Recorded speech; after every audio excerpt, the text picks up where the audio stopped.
আজকের তোমাদের এই প্রেমের মাহফিল থেকে বাঁচে গিয়ে দরওয়াজা টোকা দিলে আমার মা দরওয়াজা খুলবে। যুবক মারি যত্ন করতে চাও না, মারে একবার মা করে ডাক দাও না, আব্বার একবার আব্বা করে ডাক দাও না রে যুবক।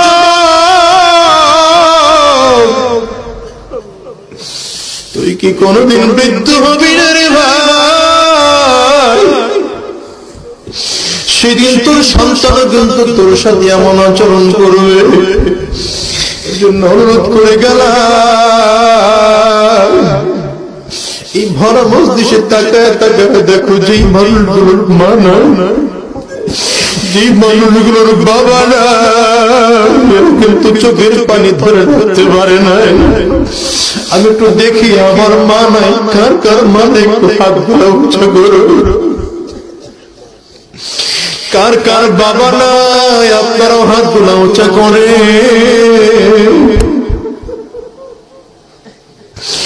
কার আব্বা আম্মা কেউ নাই, তোমরা দুইটা উঁচা করে মালিকরে দেখাও। ওরে যুবক তাকাইয়ে তাকাইয়ে দেখ,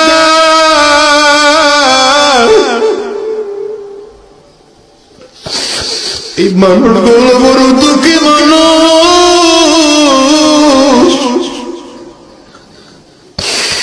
বাবার চেহারাটার দিকে তাকিয়ে দেখো, সবজি টক টক করে গাল বের হয়ে ভারী পড়ে। এই মুরব্বী মানুষগুলো চেহারার দিকে তাকিয়ে থাক রে যুবক দেখ,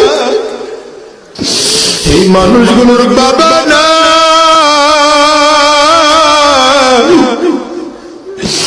এই মানুষগুলোর মা না, এরা চোখ দিয়ে পানি রাখতে পারে না, টপ টপ করে গাল বেয়ে পানি পড়ে।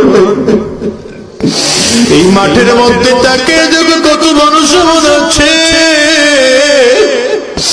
যারা তাদের মায়ের কথা বাবার কথা মনে পড়ে চোখের পানি রাখতে পারে না। ওই যুবক আজকের এই মাহফিল আমাদের করে যাবি রে ভাই, যতদিন আল্লাহর এই দুনিয়ায় বাঁচে থাকবি কোনদিন মায়ের কষ্ট দিবি না, বাবারে কষ্ট দিবি না। বরং আজকের এই মাহফিলটা শেষ করে যাদের আব্বা আম্মা দুনিয়াতে নাই, আব্বা আম্মার কবরের সামনে দাঁড়াইবা, আব্বা আম্মার জন্য আল্লাহ পাকের কাছে দোয়া চাইবা, দোয়া করবা।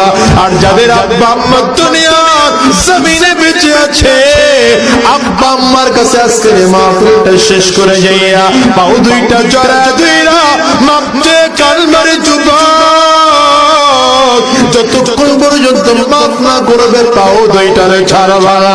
কারা কারা রাজি আছো দুটা হাত উঠে আমার আল্লাহরে দেখাও, চিৎকার করে ডাক দাও, রব্বির হামহুমা কামা রব্বায়ানি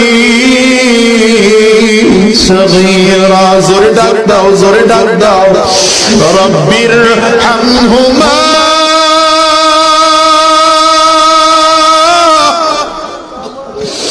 কামা রব্বায়ানি সগীরা।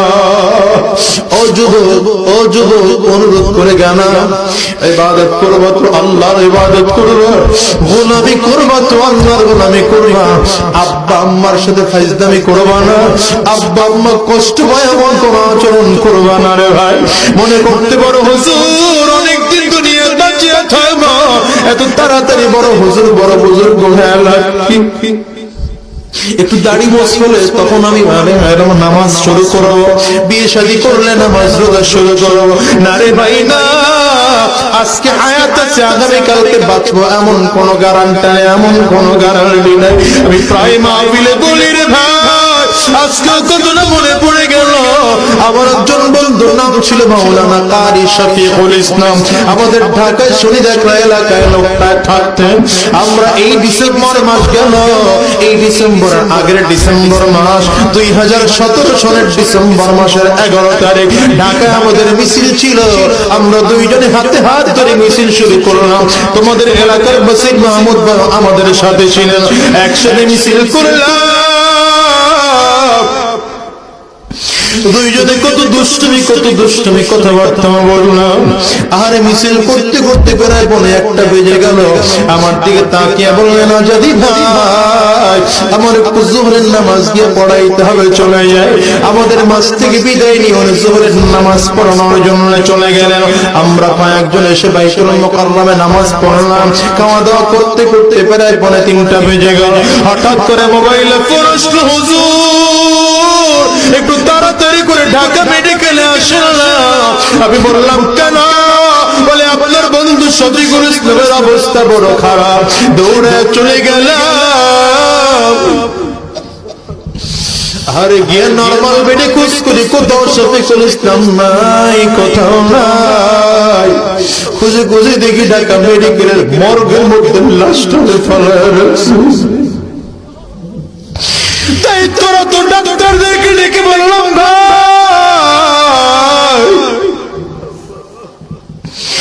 মাত্র 2-2.5 ঘন্টা আগে একসাথে দুষ্টুমি করলাম, মিছিল করলাম।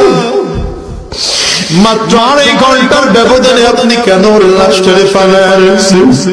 ডাক্তার আমার দিকে থেকে কামদের বলে, আজাদি ভাই, হায়াতের মালিক তো আল্লাহ।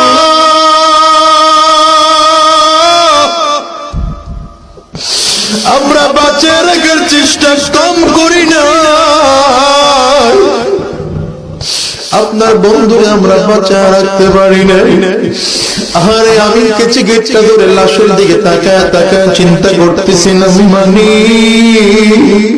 এমন আচরণ তো তুমি আমার সাথেও করতে পারতা। হঠাৎ করে দেখি নিচে একটা ছোট্ট বাচ্চা, 3 বছরের একটা মেয়ে, কিছু গেটটা ধরে লারা আর চিৎকার করে ডাক দিয়ে কয়, আব্বু। চিল্লে আর কয়, আব্বু। আমি বলতাম, বাচ্চা মেয়েটা শফিকুল ইসলামের উপরে কোলের মধ্যে লইলা।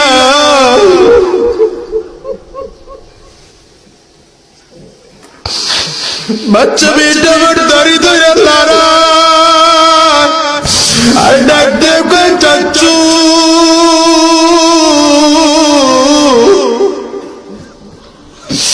আমার আব্বু নিচে ঠান্ডার মধ্যে গেল ঘুমায়। আমার আব্বুরে সেজন্য ওইটা বাসায় যাবে, খাট আছে, সোফা আছে, আব্বু বসে গিয়ে ঘুমাবে। আহারে নিজের মনটারে বোঝাও, এই দুনিয়া কিসের বাহাদুরি করতেছো, কিসের বাহাদুরি করতেছো, কিসের গুনাহের কাজে তুমি আছো রে ভাই? তোমার কি একটা বড় কবরের আযাবের কথা মনে পড়ে না? ওই কবরে বড় বড় সাপ তোমার দিকে আ করে তাকিয়ে আছে রে ভাই। জাহান্নামের আগুন ধাউ ধাউ করে চলতেছে, তুমি গালি গ্রাস করো। তোমার কি মোটো মনে পড়ে না ওই যে হাসির ময়দান? এটা বড় ভয়ঙ্কর। সূর্য মাথার মধ্যে মতো পড়ে থাকবে, মাথার মগজগুলো টকবক টকবক করে ফুটতে থাকবে। তুমি কি একটা বড় খেয়াল করো না রে ভাই? বলতে মানুষ টাস টাস করে কেটে জাহান্নামে পড়ে যাবে। একটা বারের জন্য হিসাব মিলাও, হিসাবগুলো মিলে আমার মালিকের কবরে যাইও। এই জন্য আজকের মাহফিলটা জীবনের শেষ মাহফিল হতে পারে। আজকের এই মোনাজাতটা জীবনের শেষ মোনাজাত হতে পারে। আজকের এই রাত তোমার আমার জীবনের শেষ রাত হতে পারে। আজকের এই রাতটাকে জীবনের শেষ রাত মনে করে, আজকের এই মাহফিলটাকে জীবনের শেষ মাহফিল মনে করে আমার মালিকের কাছে ওয়াদা করো, আল্লাহ যতদিন তোমার এই দুনিয়া বাঁচিয়া থাকবো একটা ওয়াক্ত নামাজ আমরা ছাড়ব না। তোমার হুকুম ছাড়া একটা কদম আমরা নাড়াবো না। কারা কারা রাজি আছো? দুটা হাত উঠে আমার আল্লাহরে দেখাও। একটু চিৎকার করে ডাক দাও, আল্লাহ। আর জোরে জবান খুলে ডাক দাও, আল্লাহ। কান্না যদি না আসে কান্নার বান্ধারা, দিলটারে ভাইয়া ফালা, অন্তরটারে ভাইয়া ফালা। আব্বা নাই, অনেকের আম্মা নাই, আব্বা আম্মার কথা স্মরণ করে কাঁদো। চিৎকার করে আমার মালিককে জোরে ডাক দাও, জোরে ডাক দাও, আর জোরে চিল্লা ডাক দাও, জবর করে ডেকে বলো আল্লাহ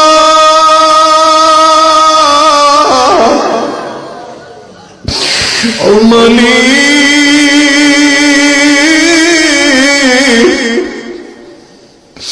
তোমার গোলামদেরকে নিয়ে দুইটা হাত উঁচু করলাম, আমরা ওয়াদা করলাম এই গোলামদের দিকে তাকায় দেখো, চোখ দিয়ে পানি পড়ে। আমরা সবাই মিলে ওয়াদা করলাম গো মালিক, একটা ওয়াক্ত নামাজ আমরা ছাড়ব না, তোমার হুকুম ছাড়া একটা কদম নাড়াবো না। আল্লাহ তুমি আমাদেরকে কবুল করে নাও। চিৎকার করে বলো আমিন, আরো জোরে আওয়াজ করে জবান খুলে বলো আল্লাহুম্মা আমিন।